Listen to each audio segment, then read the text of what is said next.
So, a very warm welcome. Today, I want us to have a very interesting conversation.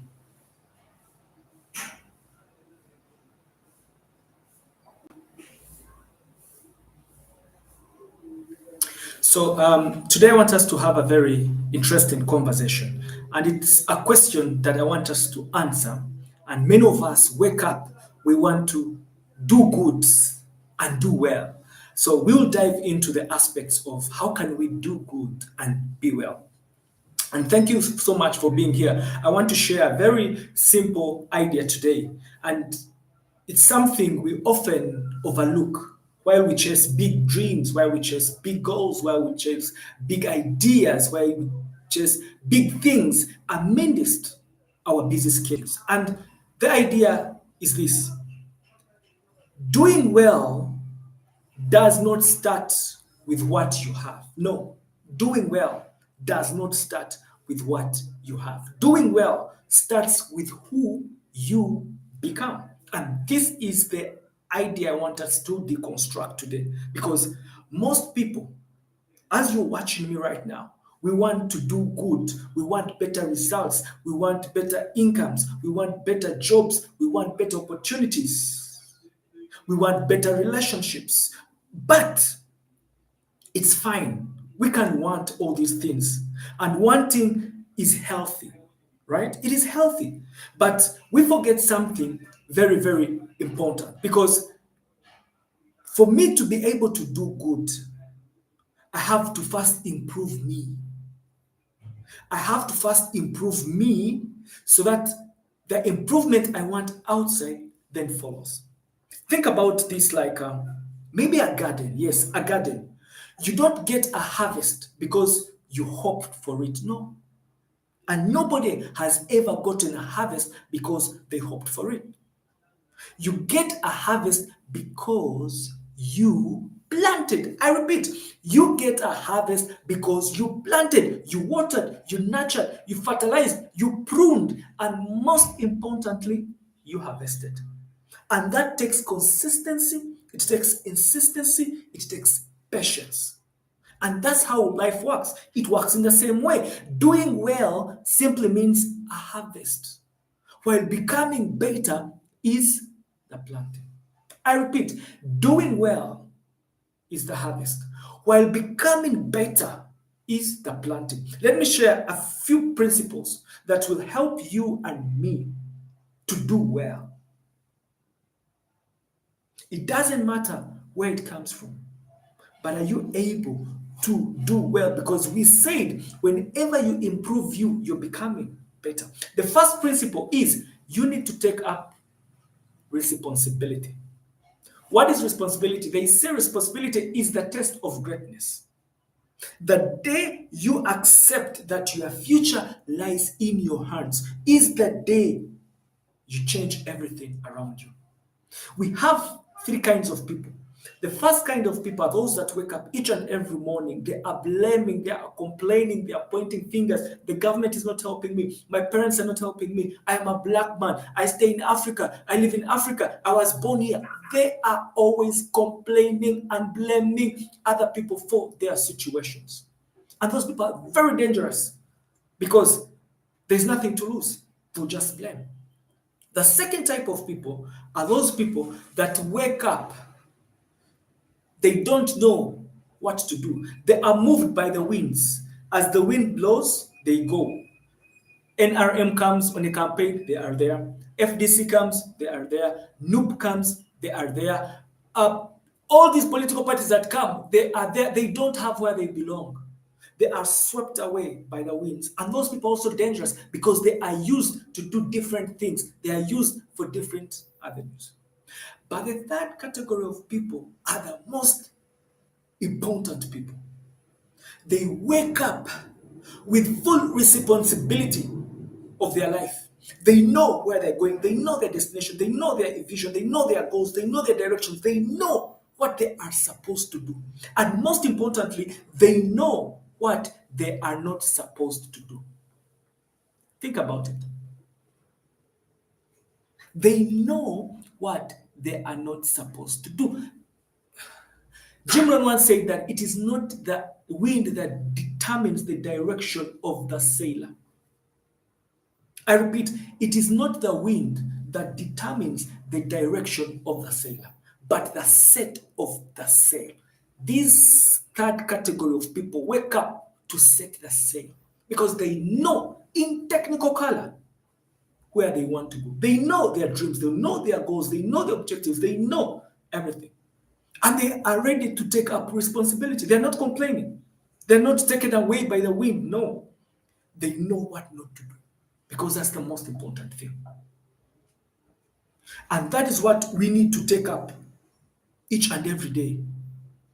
And that is where power is. Power lies where your mind and your heart alludes it to be.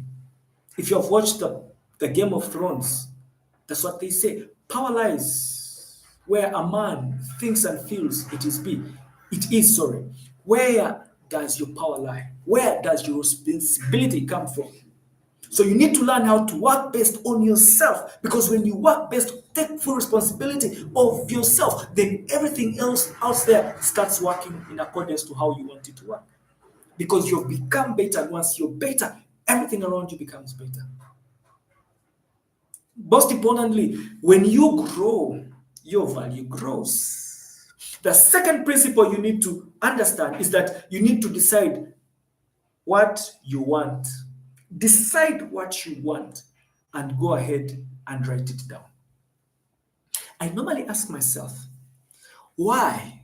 Really, why did God give Moses the 10 commandments and tells him, go and write it down? He should have said, Moses, 1 commandment, 2 commandment, 3 commandments, 4 commandments, 5, and says, go and tell your people. He said, go and write it down. For you to do well, you need to be in the business of journaling. Ladies and gentlemen, there is a psychology, or there is a science that relates between your brain and your palms. Everything you write down, the brain records it twice, and you remember it best, and you become accountable for it.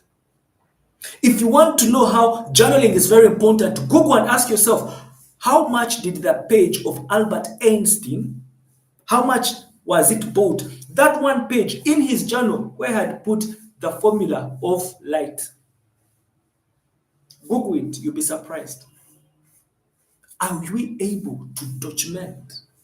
Malcolm X said, if you want to hide anything from Africans, put it in a book, because he knows we don't read. And if you don't read, you cannot write. All writers are good readers, and all readers are good writers. Spend some time and write and journal. That's how you measure how good you're doing or how bad you're doing. They say an examined life is not worth living. And you cannot examine it if you can't read what you've written. So you need to be in the business of writing down. We know that every time you write down, you're setting the sail, you're putting yourself in an angle, because people without goals lose or live a loose life, while people with goals that are written down live a narrow life. And there's a lot of research that is out there that has shown people who write down their goals achieve a certain percentage. I don't remember if it's 80 or 70%, because they have written down. So doing well starts by you being able to write down. The third aspect we need to talk about is you need to learn how to surrender yourself with only quality people. The people you spend your time with determine the life you live. If you spend your time with fools, if there are 4, congratulations, you're going to be the 5th fool. If you're spending time with 3 wise men, congratulations, you're going to be the 4th wise man. The people you spend your time with contribute to the person you become.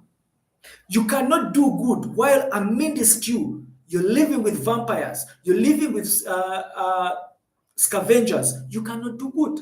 Why? Because they'll pull you down, they'll tell you, no, you can't do it. And psychologically, you have been tamed to believe that that's how we are. The conformity trap. So you need to learn to choose your friends. How many friends do you have?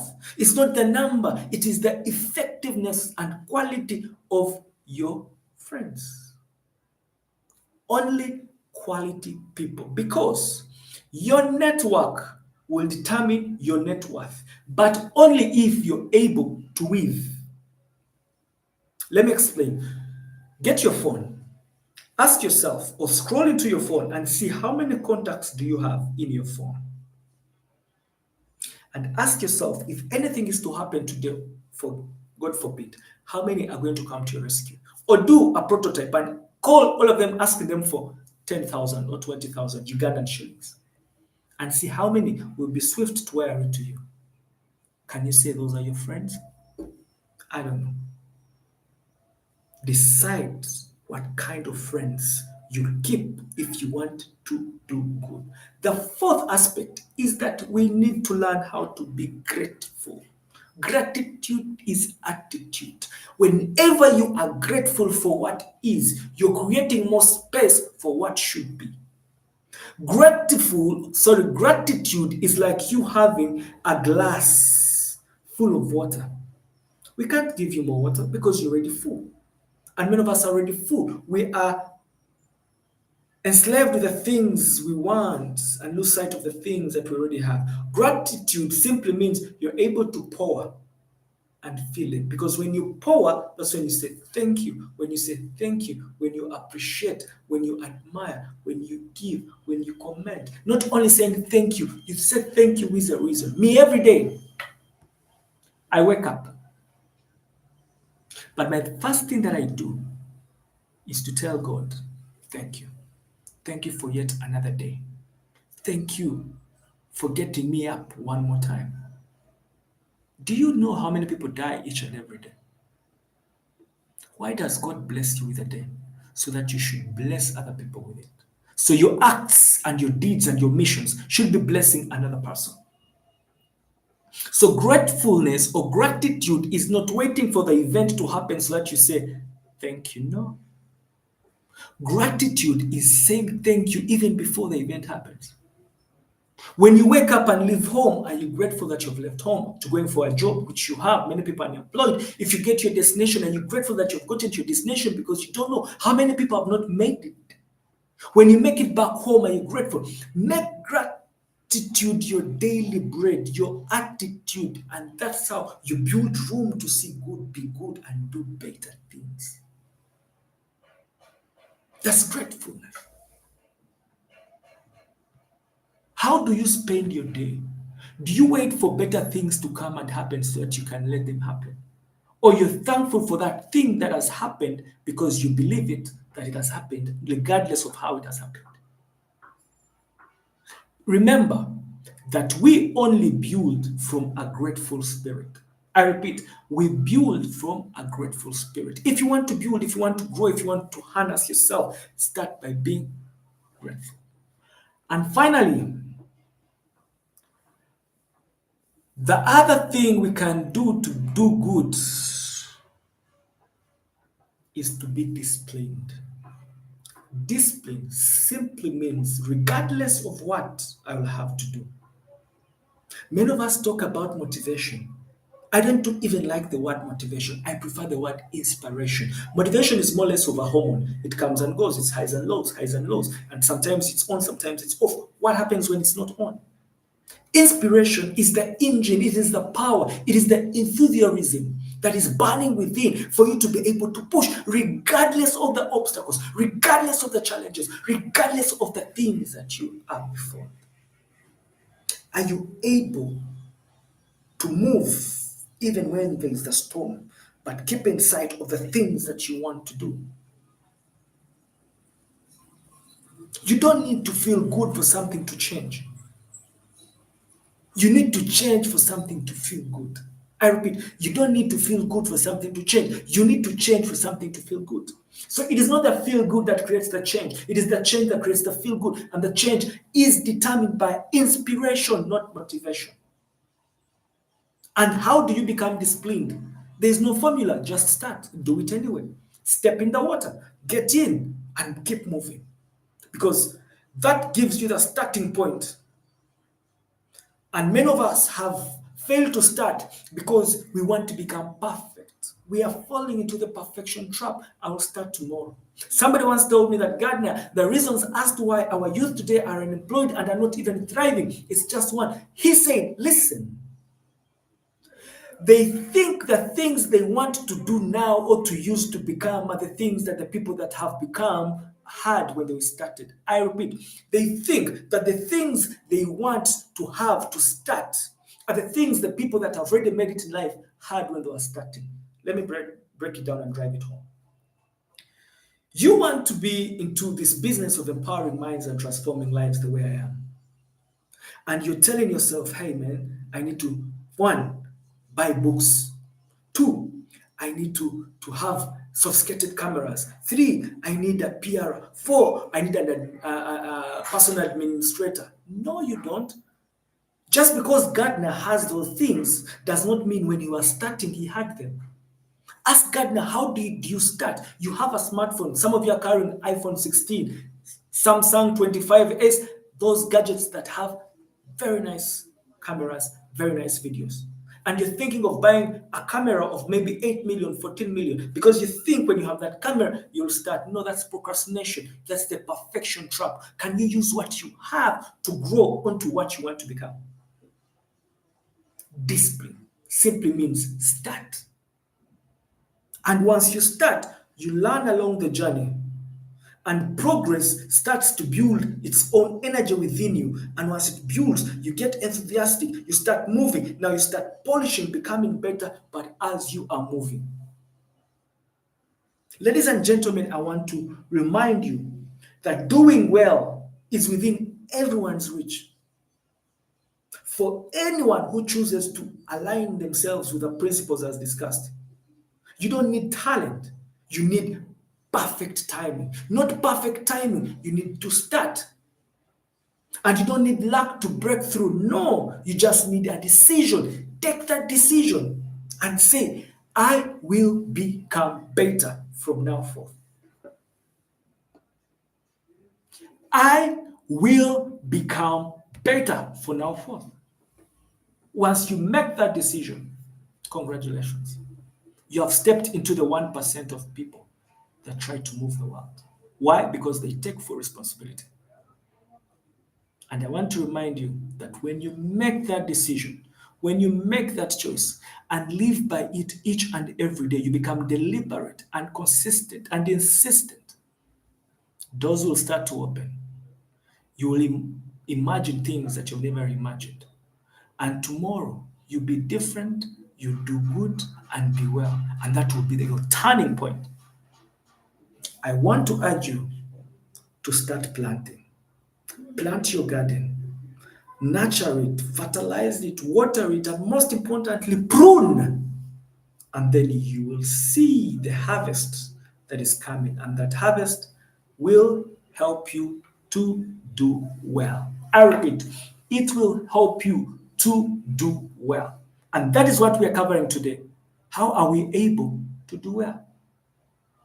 If we can only insist and persist, that doing will help you become. Thank you so much. My name is Gardner, and thank you for listening in. This is our daily call. It happens on Monday, Wednesday, and Friday, where we deconstruct life principles, share ideas and thoughts that will better us become better. It's the Mind Heritage. My name is Gardner. See you in the next episode. Adios.